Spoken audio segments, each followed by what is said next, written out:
During my preparations for this video, I actually came up with a quite bad joke, but I'm gonna do it anyways. No, this is not a new Nexus. This is the Nex A. And I mean, yeah, Vivo actually has a Nex S, but yeah, that was pretty much the joke already. Even though I have to say this is the Chinese version, not the global one, and a few of the annoyances that I had with the software, from what I've heard, should not be the thing here. And this is actually a very mixed bag of a phone, because there are a lot of things that I really like about it. And then there are a few things that I could just throw it against the wall for. But yeah, let's see about what it is and what it is not. Now, first of all, I have to get into the back, which is obviously, like many phones these days, glass. But for some reason, this one seems a little bit particularly more slippery than some others, especially since the sides are also slippery. Now, I have to say, though, the front and the back came with a screen protector, or a glass protector in this case. And it wasn't actually okay, but I didn't like the one on the front. I generally don't like it because you feel the edge, but on the back you could just leave it, because there is still this a little bit of a rough edge of the glass, and that's why I won't give it 5 stars, because otherwise it's actually a really nice one. Actually, the buttons don't pretty much rattle at all, but this little bit of a sharpness all around of the glass just shows me that they didn't properly align it. And it's not that the alignment on the sides isn't right, it just feels like it's too big. So if you have the screen protector already on a display protector, just leave it, because I had already a few scratches on the protector, not on this glass. This seems fine, but yeah, still. Other than that, though, it feels like a tank actually, but also huge. This phone is like, I would actually say, even though I had it side by side, but this is Note 9 territory, because if you compare this with something like a OnePlus 5T, you can see noticeably taller, and also, actually not that much, but yeah, still wider, and a little bit thicker and heavier in general. So this is not a small phone. If you want something like a Note 9 but still cheaper in terms of size, this might be it. Yeah. Other than that, the camera, as you can see, protrudes just a little bit, which is fine. Then we have the rest. The buttons are aligned pretty good actually. They feel good, good tactile feedback. The glass on the front is pretty much flat with pretty much no curving. So this is good. But what it has is a curving towards the sides, which, even though it is a huge phone, actually still makes it easier to hold. But since it's so tall, especially with the unlocking and getting to the swipe on the sides, it being so tall, I was in fear always dropping it almost. Because especially if you try, if we unlock it, try this swipe feature. This is already kind of just asking for you to throw it out of your hand. Now the next thing, though, I have to get into, yeah, this is the fingerprint reader. I don't like it at all. And not because it's a bad idea or anything, and maybe it's placed a little bit too low, like I said, due to the center of gravity, maybe somewhere like here. But I think it's just not prime time ready, because as you can see, the unlocking actually works okay if you do everything right, but if you take it out of your pocket, you need to wait until this kind of appears, and then it's still, as you can see, not a fast one. You can't just tap it lightly, and as you can see, you have to wait. And especially one thing that was the most annoying thing, whenever you wash your hands and they're a little bit softer, not even that they are moisture, so if they are just softer, it didn't really work well anymore. And what if would have been a good kind of alternative solution would have been face unlock, but we don't have that, at least out of the box, which is a little bit of a shame, because I don't like that fingerprint reader at all. I mean, the idea is cool, but I would still just prefer one that works really good on the back. Obviously, then we have the headphone jack here, which is not that obvious, I meant actually. Then the microphone, the camera, I will get into that a little bit later for the selfies. Then it's a Google Assistant button I heard in the global version, but here it's for their own assistant, as you can see here. Shigiba Basho. And I hope I didn't offend anyone right now, but yeah, this is how it works. Yeah, yeah, that was a pretty bad one. Okay, so here, USB Type-C, speaker, and I think it was dual SIM without an SD card tray. Notification LED, no, not present, because we pretty much don't have any buttons, which is nice. Yes, a minimal chin is still there, but I think that's fine, absolutely. And if you see some more array and so on, that's due to my bad cam, which I hopefully will replace quite soon. Let's get that out of the way. We don't need that. And talk about those gestures. I mean, you can also replace just with normal on-screen navigation buttons. No problem at all. And I actually have to say I like this feature. So if you are, for example, in an app, swiping up, home screen, swiping on the right, back, you can also reverse that. But this is not recent apps. Yep, and actually this is not that easy to touch, because if I have my finger here, this is already in the way. So I guess that's why the iPhone doesn't have this. So if you swipe up, you have the notification center and so on, brightness, but also the last apps, which is actually not a bad idea, because the other way is swiping and waiting for a little bit. then you get that. But swiping here, last apps is available, but it's not really all that easy to trigger. And then the customizable quick settings. Yeah, that's the design. I mean, it looks cool, it feels cool, but it's not super ergonomic in some ways because it's such a tall phone. If this would have been a smaller phone, I think I would have liked it a lot more. Not that I have an issue with a big screen, but yeah, then things have to work out right. Now display, let's get into that. We have an eye protection mode, obviously, auto brightness, auto lock, rotation lock, font style, font size. But as you can see here, no option to at all change the display. And I'm sorry for the Moray, but it's a little bit more obvious on this huge display with 1080p AMOLED, or Super AMOLED actually. But I have to say one thing. I mean, yeah, it's a huge display and it doesn't have the highest PPI. But this display, for some reason, maybe because it's such good quality, seems so clean. Yeah, maybe it's the spitball, but it's the clarity of this display which really I liked a lot. And it also has a little bit of a different font, which I think it works well. 680 lux maximum on white. Good viewing angles, nice colors. I mean, the calibration out of the box is really, really good, and I wouldn't change it. But just the fact that there is no option to change it, which some people might still prefer if they want a cooler or warmer display, it barely misses actually 5 stars because I'm super satisfied with the display. And if you're okay with the calibration and everything else, which I guess most will be, then stunning display after all. But yeah, 5 stars. I mean, a higher resolution these days is available. Now, sound.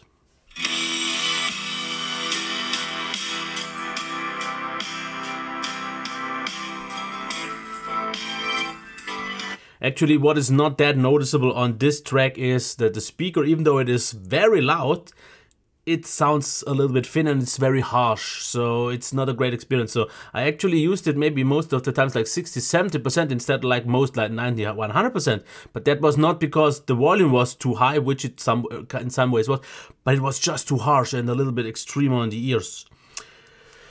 Yeah, the headphone jack now, the good thing is it's still there, but it's not a really good one because first of all, it's not a really loud one.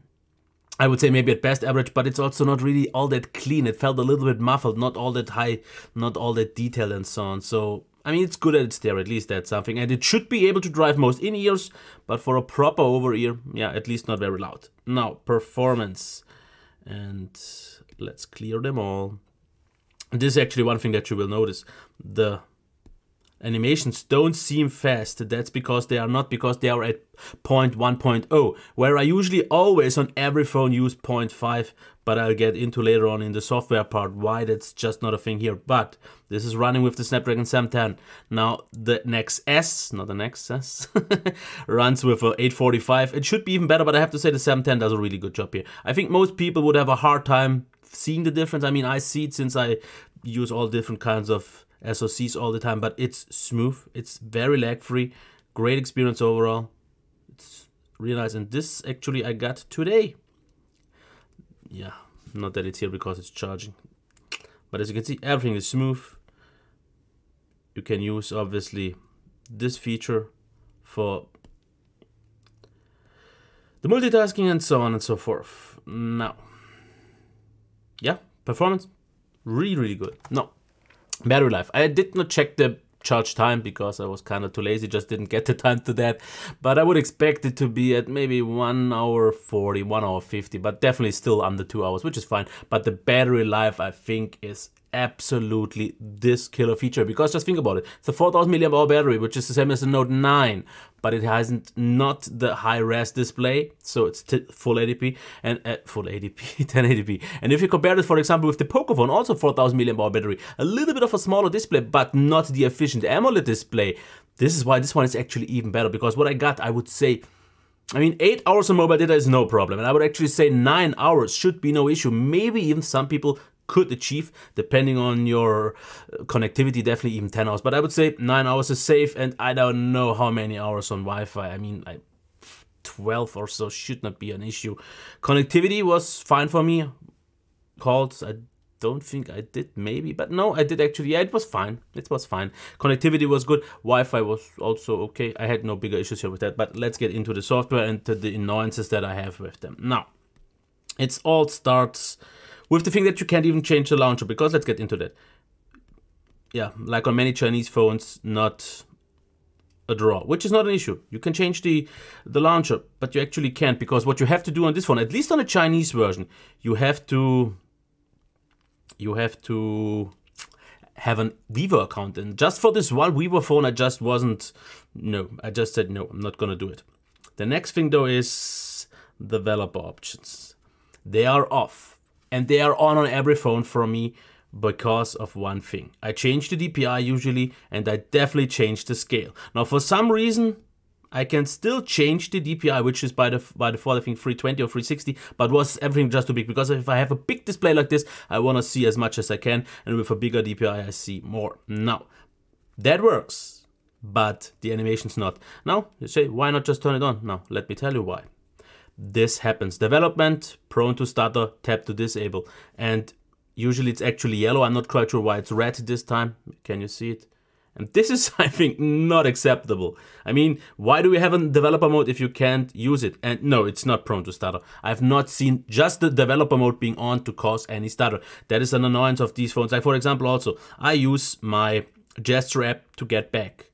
I can't. I have to, for example, on Smart Task Launcher and allow it. Now, what happens here is you need safety verification, because it's not safe. You need an account. I don't need that on any other phone, so that's annoying. And for example, if I have many apps inside and I want to launch them with this Smart Task Launcher, yeah, if they are killed, it can't launch them again. If it's launched from the launcher here, from the home screen, it works, but not always from Smart Task Launcher. I mean, that's very subjective, because most people don't use Smart Task Launcher. Most people don't change the DPI. Most people don't change the animation speed. But for those who do, you should know that. And for me, that's a major annoyance. And otherwise, yeah, it has quite a nice feature. So let's get through a few of them. Status bar. Yep, you can see that network speed, percentage and battery, notifications. Jovi, that's the assistant, do not disturb mode, brightness, obviously display without any proper options, system update, fingerprints, blah, blah, blah. Global search, recent, yeah, options are okay, but the software still isn't quite my thing. I'm not quite sure about updates and so on, and I'm just not sure how much different the global version will be. I guess the whole sign up thing won't be a thing. Notifications, I have to just mention, they come in, but for every app that you install that you want notifications, you have to manually enable them, because they are just off by default. I don't know why. Let's get into the camera app and check that one. Yeah.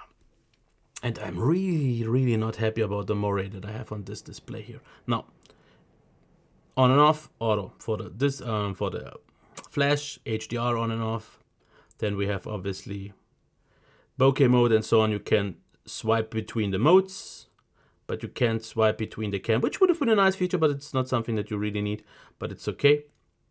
And the rest works out just fine, but good enough. Let's check the quality. Now, selfie cam is actually a really good one. As you can see here, this looks fine.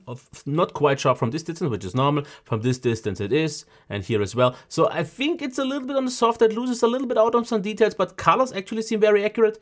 Actually pretty pleasant. Good overall details, good overall exposure. Now the bokeh mode, as you can see here, that's not perfect. I mean, yeah, especially here it also gets a little bit over bright, and yeah. Bokeh mode, not a fan of it. If it works, it's okay, but I don't know. I've definitely seen better ones. But at least, as you can see here, the quality itself is really good, especially if it's not too bright, because I had some brightness issues. Also inside, nice. 4.5 absolutely stars without any issue. But just because the bokeh mode could be better. Now, with lower light, without the flash, and with the flash, the display flash, yeah, it loses a little bit. Maybe I had a shaky hand of sharpness. Blah, blah, blah, blah. This is ultra low light selfie. Actually not that bad. And with the flash, actually pretty good. Here as well, bam. So yeah, that's usable. Now outside with good weather, nice and sharp, especially very nice and detailed pictures. The autofocus worked mostly fine. It's not the fastest cam though, because it always focuses a little bit and it just takes a little bit longer than some really fast phones. But I have to say, this is an almost 5-star camera in terms of quality. There are some minor things like, for example, HDR. I'm not happy about that because it actually got worse in terms of dynamic range. It got more flat, kind of lost contrast. So I've seen this better. But just the sharpness and the overall pictures and the exposure and the brightness and the details, actually really, really nice. So very close. So if you don't care so much about features or HDR, but I mean, HDR would have been a good thing and the bokeh mode a better working one or something like that, yeah. But pictures on its own, sweet. Yes, and I like this picture for some reason. Okay, lower light, it gets already a little bit dark. Yeah, it loses out quite on some details and so on. Now here, for example, very dark, just the light lamp a little bit further off. Yeah, with the flash, okay. This is also actually still okay compared to the other phones that I've did it with. It's still fine here as well. And here, this picture is actually really good, considering there is no kind of light from the cam coming, just from the lamp that is not quite far away. So this is good. A few more here with the flash, and here, for example, without and with. Okay, I mean, yeah. Low light capabilities are definitely absolutely there. So let's go through it because I'm a little bit bored already, and I guess you are as well. So let's get into the video here. This is 4K 30. It is, yeah, okay. I mean, nice and sharp. I mean, the quality is actually good. I have nothing to complain about here. It seems a little bit overexposed, and I actually didn't really check if there's anything of stabilization going on, because yeah, it feels a little bit more stable than some super shaky cams, but it's not super stabilized. But the picture quality once again here seems really nice. So even this is actually close to the really good ones, but no 4K 60 or HDR or something like that. Holds it a little bit back, but what holds it really back is the front-facing video cam. I mean, this is not good. This is not good. It feels over-sharpened, but because it's not sharp on its own, it feels a little bit overexposed. It feels very flat, contrastless, and nah, just not really good. This they could have done very bad, much better, because especially since the front-facing selfie cam is actually good, but not for video. And that's something that I don't get. The microphone, absolutely fine quality. Yeah, solid. It was clean, actually quite rich, good quality. But yeah, the video I did not really like. Now, what did I not really like? So let's get to that so we can get out of the way and talk about the good stuff. I did not like the fingerprint reader.